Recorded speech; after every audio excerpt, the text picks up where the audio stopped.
Mga ka-Serene, magandang gabi. Tonight, we've got a story full of twists.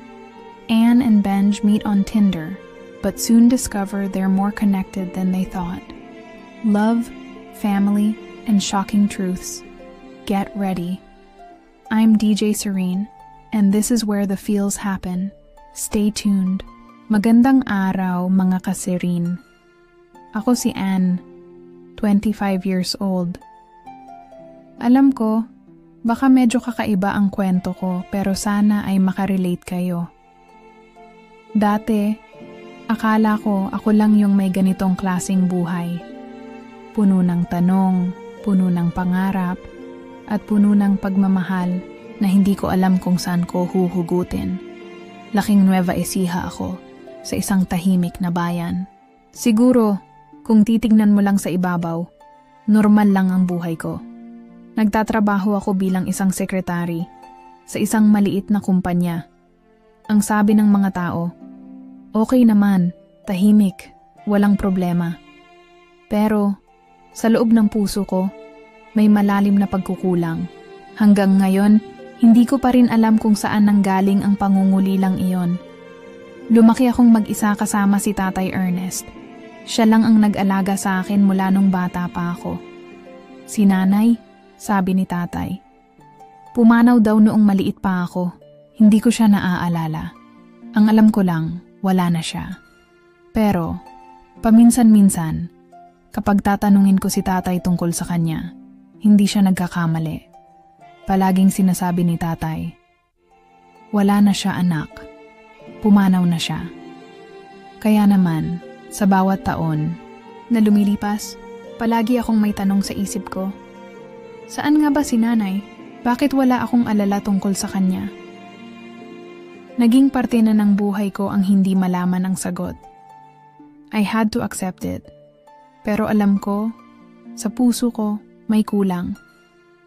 Hanggang sa isang araw, naisipan kong subukan ng online dating. Baka sakali, may makilala akong bago. Hindi naman ako naghahanap ng love, pero parang ang saya lang magkaroon ng bagong kausap. Doon ko nakilala si Benj sa Tinder. Hindi ko naman inaasahan na magiging ganun ang takbo ng kwento namin. Si Benj, sobrang chill lang. Parang kami lang magkaedad, pareho kaming may mga hindi natutuklasang bahagi ng buhay namin. Una, natatawa kami sa mga usual na kwento ng buhay online. Pero habang tumatagal, parang may connection kaming dalawa. Siya na rin ang naging kakwentuhan ko sa mga gabing wala akong magawa. Sabi niya, mahirap din daw ang mag-isa. Parang pareho, kami ng pakiramdam. May nawawala, may hinahanap, ang mga tawanan namin, ang mga kwento ng buhay namin, tumagal. Parang may hindi maipaliwanag na saya kapag kami ang magkausap. Kaya, nagdesisyon kami na mag-meet one day. Hindi ko alam kung ano ba ang hinahanap ko sa kanya. Pero may kakaibang feeling na parang may matutuklasan akong hindi ko alam. Nung magkita kami, parang wala lang. Simple lang, tahimik lang. Ngunit habang binabaybay ang kwento namin sa bawat tanong, bigla akong nakaramdam ng isang bagay. May mga bagay si Benj na parang alam niya. May mga saloobin siyang tila hindi ko kayang ipaliwanag. May mga pagkakataon na parang nakakaramdam ako ng kabuntot na kagalakan. At sa mga mata ni Benj, may isang malalim na pagkakakilala na hindi ko alam kung saan nagmula. Dahil sa mga usapan namin, naisip ko, baka meron siyang alam na hindi ko pa natutuklasan. Baka may mga connection siyang hindi ko nakikita. Pero, sa oras na yon, hindi ko pa alam kung anong ibig sabihin ng lahat ng ito. Sabi ko lang, siguro, it's just another date, another new person to talk to. Pero may kasamang kaba sa dibdib ko, yung hindi ko kayang ipaliwanag. At dito na magsisimula ang isang kwento na hindi ko pa alam kung paano magtatapos. Isang linggo matapos ang unang pag-uusap namin ni Benji sa Tinder, Nagsimula na kaming magplano ng mga date. Hindi na lang kami puro chat. Gusto na naming makita ang isa't isa. Maramdaman kung may totoong connection ba. O hanggang virtual landian, lang ito, ang unang official date namin ay simple pero masaya. Kumain kami sa isang maliit na restaurant sa bayan. Nagkwentuhan tungkol sa kung paano nagsimula ang lahat. Mga dating relasyon, trabaho, pangarap, at kahit yung mga random na bagay tulad ng favorite ice cream flavors namin. Ang sarap ng usapan, walang dull moments, walang pilitan. Tawa lang kami ng tawa, para bang matagal na kaming magkakilala. Pero habang tumatagal ang gabi, may kung anong kakaibang tension sa pagitan namin. Hindi ko alam kung dahil ba sa paraan ng pagtitig niya sa akin, yung parang may gustong sabihin, pero hindi masabi. O baka naman dahil sa simpleng paghawak niya sa kamay ko, na hindi niya agad binitiwan. Hanggang sa bigla siyang nagsalita. Tara, gusto mo bang magtuloy sa hotel? Wala namang masama, di ba? Nagulat ako. Hindi dahil sa tanong niya mismo, kundi dahil sa sarili kong reaksyon. Sa utak ko, bumalik lahat ng mga tanong. Ito ba yung tamang desisyon? Hindi ba kami masyadong mabilis? Pero sa puso ko, isang sagot lang ang narinig ko. Gusto ko siya. Gusto ko itong moment na, kaya tumango ako. Pagpasok namin sa kwarto, ramdam ko ang bigat ng katahimikan. Hindi yung tipong awkward, kundi yung klase ng katahimikan na puno ng hindi mabigkas na damdamin. Pareho kaming natatawa pero may halong hiya. Para kaming mga teenager na hindi alam ang susunod na gagawin. Si Benj ang unang gumawa ng galaw. Lumapit siya sa akin, hinawakan niya ang mukha ko gamit ang dalawang kamay. Saka dahan-dahang idinampi ang labi niya sa labi ko.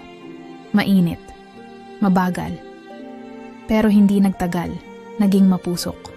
Ramdam ko ang paghabol niya ng hininga sa pagitan ng halik.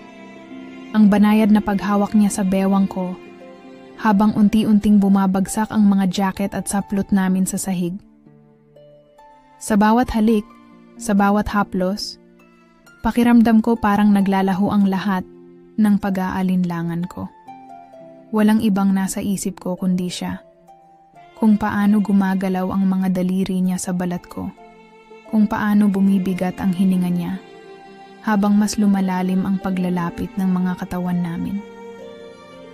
Nang bumagsak kami sa kama, magkasabay kaming natawa. Para bang hindi kami makapaniwala na nandito kami, na hinayaan naming madala ang isa't isa sa sandali. Pero wala na kaming oras para pag-isipan pa. Dahil nang magtagpo ulit ang aming mga labi, alam naming pareho na hindi na namin mapipigilan. Naging maingat si Benj, pero ramdam ko rin ang pananabik sa bawat galaw niya. Gusto niyang matandaan ko ang bawat segundo ng gabing iyon, at gusto kong manatili sa memorya niya sa parehong paraan. Walang pagmamadali. Walang kahit anong iniisip na tama o mali. Ang tanging mahalaga lang sa gabing iyon ay ang paraan ng pagyakap niya sa akin, ang pagdampi ng labi niya sa balat ko, at ang paraan ng pagsasama namin na parang matagal na naming gustong mangyari ito. At nang matapos ang lahat, hindi lang basta pagod ang naramdaman ko. May kung anong lumukob sa akin. Isang pakiramdam ng pagiging buo, kahit panandalian lang. Nakahiga kami, nakabalot sa mga kumot, habang hinahabol ang aming hininga. Hindi kami nagmamadaling bumangon. Tahimik lang kami, pero ramdam ko ang init ng katawan niya sa tabi ko. Nang lingunin ko siya, nakatingin siya sa kisame, parang may iniisip. Tingin mo, tanong ko, anong mangyayari sa atin after nito? Ngumiti siya, pero halata ang pag-aalinlangan sa kanyang mga mata. Ewan ko, sagot niya, pero alam ko lang, ayokong matapos to agad. Hindi ko alam kung anong kahulugan ng gabing iyon para sa kanya. Pero para sa akin, isa siyang saglit na pahinga mula sa mga tanong sa buhay ko. Isang gabi kung saan hindi ko kinailangang mag-isip ng bukas. Dahil sa mga oras na yon, ang tanging mahalaga lang ay kami. Siguro may mga pagkakataon sa buhay natin na masarap lang magkwento. Kasi yun yung panahon na malalim ka na at hindi mo na kayang pigilan pa ang mga nararamdaman mo. Alam ko, baka yung mga susunod kong sasabihin ay makakapagpabigat sa puso. Pero sana maintindihan ninyo. Dahil sa mga nangyari sa pagitan ko at ni Benj, nagpatuloy kami sa pag-uusap at mga pagkikita. Sa simula okay lang, mga simpleng date, mga kwentuhan sa coffee shop. Minsan, maghapon kaming magkasama. Pero may isang bagay na hindi ko maiwasan at hindi ko alam kung paano ko ito ipaliwanag. Parang may mga moment na, habang tinitignan ko, si Benj may mga bagay siyang ginagawa na parang si Tatay Ernest. Halos lahat, yung paraan ng pagtawa niya, yung mannerisms, pati yung pagkilos niya.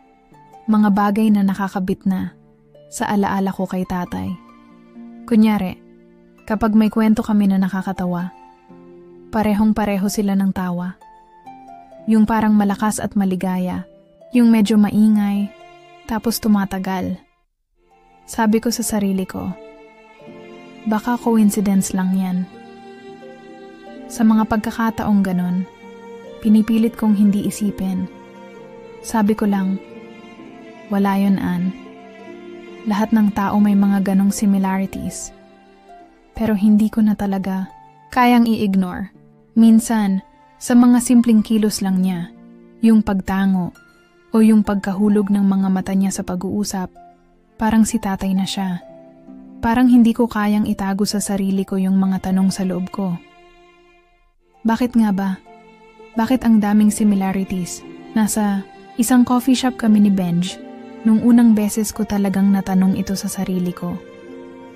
Magkausap kami, nag-uusap tungkol sa mga dreams namin sa buhay, yung mga bagay na gusto naming maabot. Sabi niya, gusto niyang magtayo ng sarili niyang negosyo sa Nueva Ecija. Tinutukoy ko rin ang mga pangarap ko. Yung mga bagay na gusto kong gawin para sa pamilya ko. Ang saya lang. Pero habang kami nagkakwentuhan, bigla akong natigilan. Ang gulo ng isip ko, tapos parang may isang parang umalulong sa utak ko na, sandali, parang kay Tatay Ernest yan. Paano mo naiwasan yun? Yung tawa niyang yun, yung paraan, ng pagsasalita, parang nananabik na ako. Naisip ko, bakit ba ako napapakompare si Benj kay tatay? Tinanong ko siya minsan, Benj, may mga bagay ka bang naaalala about your dad? Natawa siya, pero may konting lungkot na hindi ko maipaliwanag sa mukha niya. Wala na akong maalala. Wala na ang tatay ko. Mag-isa lang ako lumaki, sabi niya. Tapos, nagbuntong hininga. Pero okay lang. Hindi ko naman siya kailangan. Nung narinig ko yon, hindi ko alam kung bakit, pero parang sumikip ang dibdib ko. Kasi, hindi ba't ganun din ako? Ang sabi lang ni tatay, wala na siya, Ann. Pumanaw na siya. Pero may mga tanong na hindi ko pa rin kayang tanungin. Tapos, isang araw, habang naglalakad kami sa gilid ng kalsada, nagkatinginan kami. Tumingin si Benj sa akin. At doon ko naisip na baka nga may connection kami. Siguro hindi lang namin nakikita pa. Pero ang hirap mga kasirin, ang hirap tanggapin na si Benj at si tatay ay parang may kaugnayan. At sa mga simpleng paraan, para akong nabubulabog. Sabi ko sa sarili ko, wala naman akong kailangang ipaliwanag. Pero bakit ba gusto ko siyang makilala ng mas mabuti? Gusto ko malaman ang mga kwento niya, pati ang buhay niya. Hindi ko kayang pabayaan lang yung nararamdaman ko. Pero may takot din. Kasi paano kung si Benj nga ay may malaking bahagi sa buhay ko na hindi ko pa kayang tanggapin? Dahil sa mga alalahaning yon, naging mahirap para sa akin na magpatuloy sa kung anong meron kami. Sobrang hirap. Kasi alam ko, bawat pagkilos ni Benj, bawat tawa, bawat ngiti, pati na rin ang mga pagsusumikap niyang magpatawa. Parang may koneksyon siya sa akin. May katanungan na hindi ko pa rin kayang sagutin. At sa mga susunod na araw, magsisimula na ang mas maraming paghahanap sa sarili ko, sa pamilya ko, at sa relasyon ko kay Benj. Hindi ko alam kung anong mangyayari, pero alam ko, hindi ko kayang takasan ang nararamdaman ko. Minsan, sa mga hindi inaasahang pagkakataon, may mga tao tayong nakikilala na tila ba walang kinalaman sa ating buhay. Pero unti-unti, nagiging mahalaga sila. Para sa akin, si Benj na ang naging ganun. Hindi ko alam kung anong nangyari, pero sa bawat oras na kasama ko siya, may mga tanong akong natutuklasan at may mga sagot na unti-unti ko ring nahahanap. Dahil sa patuloy naming pagkikita, nagiging mas malalim ang mga kwentuhan namin. Hindi na kami tumitigil sa mga simpleng tawanan at mga small talk. Mas maraming mga kwento ang nagbubukas.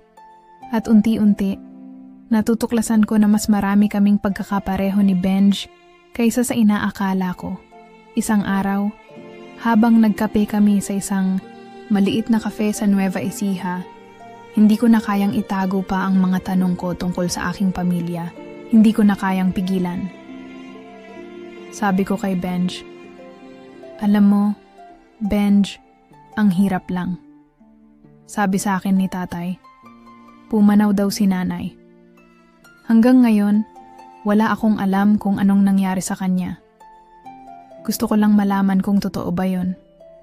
Bakit wala akong alam tungkol sa kanya?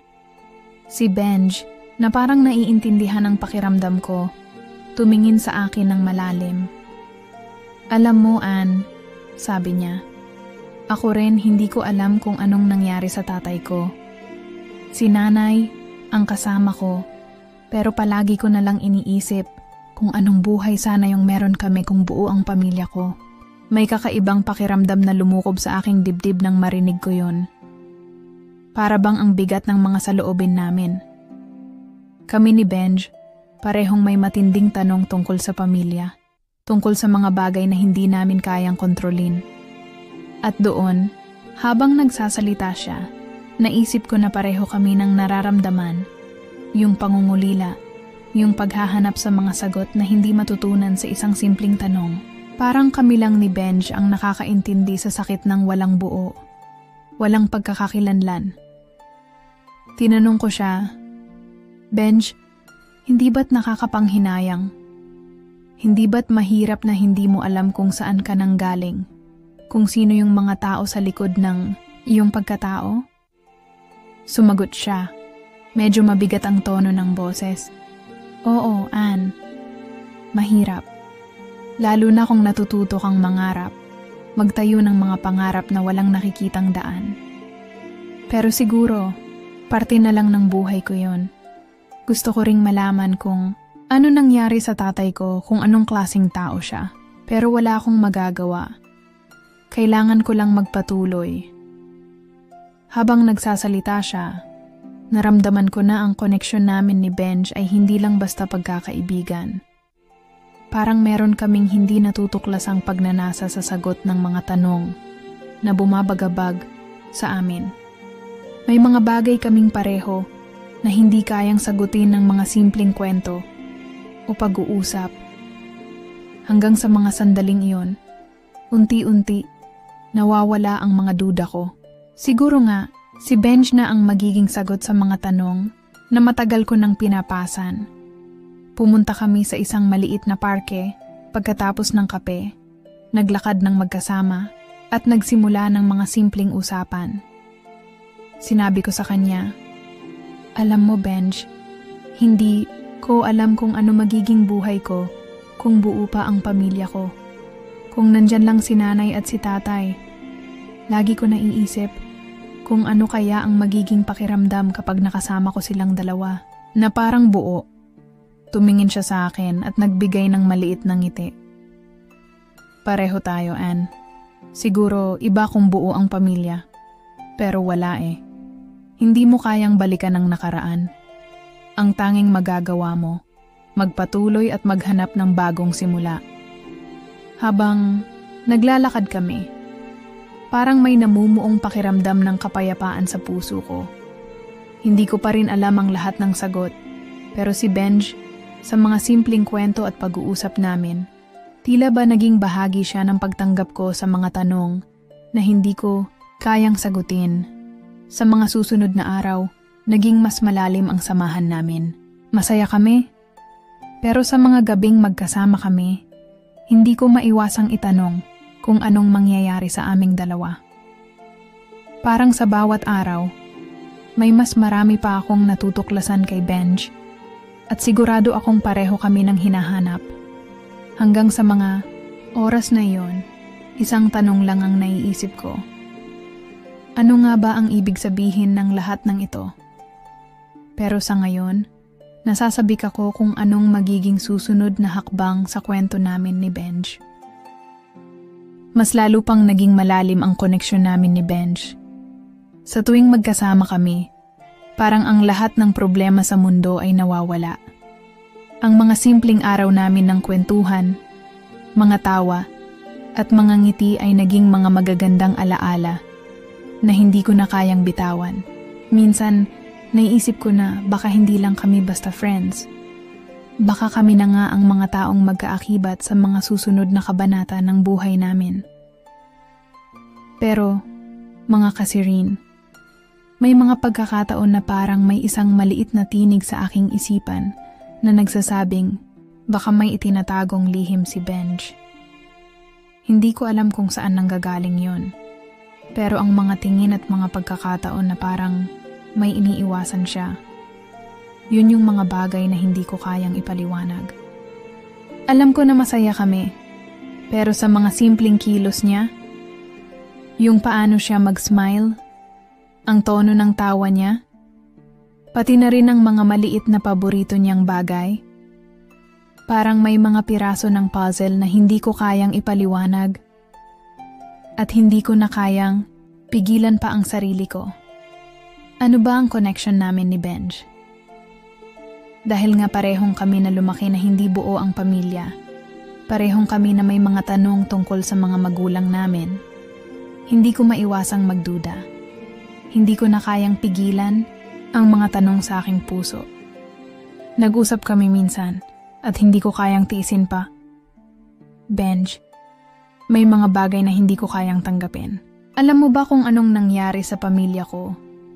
Bakit hindi ko kilala ang nanay ko? Baka may alam ka tungkol dito na hindi ko alam. Tumigil siya at tinitigan ako ng seryoso. Ann, wala akong alam tungkol sa pamilya mo. Hindi ko alam kung bakit ganun. Pero kung may masama akong tinatago, hindi ko naman gustong gawing komplikado ang mga bagay. Lahat ng alam ko, mga kasirin, ay mga bagay na hindi ko rin alam. Wala akong tatay. Si nanay lang ang nag-alaga sa akin. Pero sana, wag mong gawing dahilan ang mga duda mo sa aming dalawa. Habang nagsasalita siya, may kalituhan na pumasok sa aking isipan.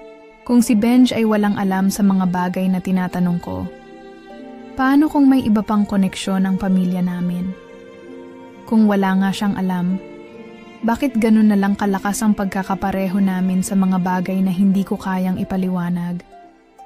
Sa kabila ng lahat, sinabi ko na lang, hindi ko alam, Benj, pero salamat na rin at malinaw naman ang intentions mo. Sana nga walang itinatago. Habang tumatagal, hindi ko na kayang pigilan pa ang kuryosidad ko. Ang mga tanong ko ay paulit-ulit na pumapasok sa aking isipan. Kung dati, nasanay akong tanggapin ang mga kwento ng tatay ko. Ngayon, gusto kong malaman ang buong katotohanan. Napansin ko ang mga lumang litrato sa bahay.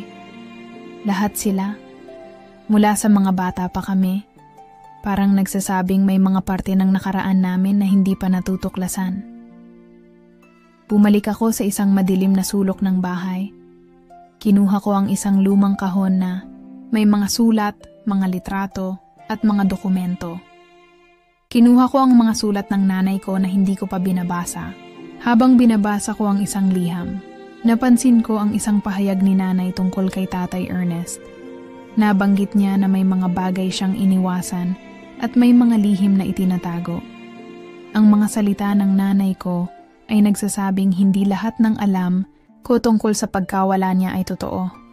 Mas lalo akong naguluhan. Kung ang nanay ko ay may mga lihim, paano kung may mas malalim na koneksyon si Benj at ang pamilya namin? Dahil sa paghahanap ko ng sagot, nagsimula akong magduda sa lahat. Hindi ko kayang pigilan na itanong kay tatay ang tungkol sa nanay ko. Pumunta ako kay Tatay Ernest at tinanong ko siya, "Tatay, may mga bagay ba na hindi mo pa sinasabi tungkol sa nanay ko? Hindi ko kayang ipagpatuloy na walang sagot. May mga lihim ba kayo na hindi ko alam?" Sumagot siya ng malumanay, "Wala akong itinatagong lihim, anak.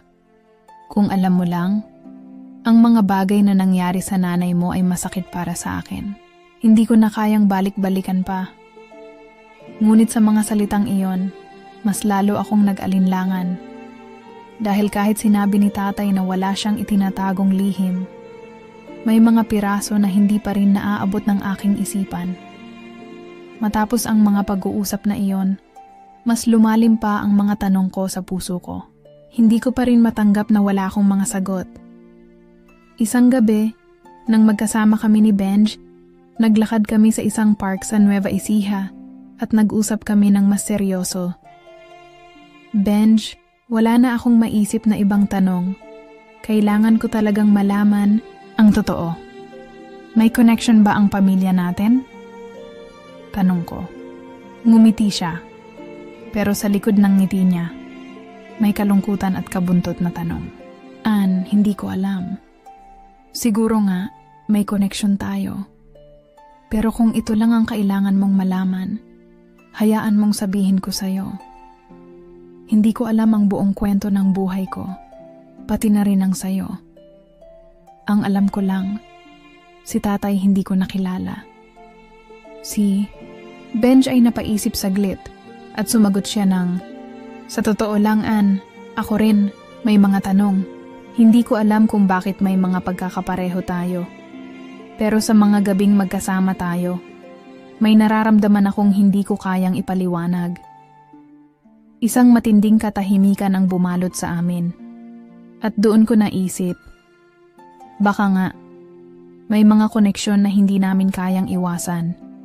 Pero hindi pa namin matutuklasan. Sa mga susunod na linggo, hindi kami titigil sa paghahanap ng sagot. Kasama si Benj, nagdesisyon kami na magtulungan. Nagsimula kaming makipag-ugnayan sa mga tao sa aming nakaraan. Mga kamag-anak, mga kaibigan ng pamilya. Hanggang sa isang gabi, sa isang family reunion, lahat ng mga piraso ng puzzle ay nagtagpo. Doong gabing iyon, sa harap ng lahat, natutunan namin ang katotohanan. Si Eva, ang ina ni Benj, at si Tatay Ernest, may mas malalim na relasyon kaysa sa alam naming dalawa. Ang lahat ng mga lihim na itinagong mga taon ay nagbukas sa amin sa isang gabing puno ng emosyon. Nalaman namin na si Eva at si Ernest ay nagkaroon ng relasyon noong bata pa sila. Pero dahil sa mga malupit na pangyayari at mga sitwasyon sa buhay, napagpasyahan nilang maghiwalay. Ang hindi namin alam ay si Eva ay nagdala ng isang anak, si Benji, na hindi kami magkakakilala. Dahil dito, natutunan namin na kami nga ay magkapatid. Lahat ng tanong namin ay may sagot. Pero higit sa lahat, ang aming relasyon ay naging mas malalim at natutunan namin kung gaano kahalaga ang pamilya at ang pagmamahal sa isa't isa. Matapos ang mga matitinding pagsubok at paghahanap ng sagot, natutunan namin ni Benj na ang pamilya ay hindi lang tungkol sa dugo, kundi pati na rin sa pagmamahal at pagpapatawad. Ang mga pagkakamali ng nakaraan ay nagbigay daan sa aming pagpapatawad at sa bagong simula. Isang araw nagdaos kami ng isang tahimik na family dinner sa bahay. Puno ng saya at tawanan. Hindi na kami ang mga tao na nagtatanong ng sagot sa mga tanong na walang kasagutan. Ngayon, natutunan namin na ang pamilya ay hindi palaging makakamtan sa unang pagkakataon. Pero sa tamang oras, maghahanap ka ng mga taong magpapakita sa iyo ng tunay na pagmamahal. Sa bawat kwento ng buhay namin, natutunan namin na sa kabila ng lahat ng pagsubok, ang tunay na halaga ng pamilya ay hindi lang sa mga liham at kwento ng nakaraan. Ang pamilya ay makikita sa mga sandali ng pagpapatawad at sa pagmamahal na hindi matitinag. Ang aming kwento ay natapos, ngunit sa puso namin, alam namin na ang simula ng bawat kwento ay puno ng bagong pag-asa at ayun na nga, mga kasirin, natapos na ang isang kwento ng pag-ibig, pamilya, at mga lihim na matagal nang nakatago. Sana ay nahanap niyo ang mga lessons at realizations mula kay Anne at Benj. Ang buhay ay hindi palaging ayon sa plano, pero minsan, ang mga pagkatalo at pagsubok ay nagdadala sa atin sa tamang tao, sa tamang oras. Kaya mga kasirin, huwag kalimutan, may mga kwento pa tayong matutuklasan sa bawat hakbang natin sa buhay. Hanggang sa muli, ako si DJ Sirin at ito ang iyong safe space para sa lahat ng kilig, hugot at kwento ng buhay. Salamat sa pag-tune in at magandang gabi.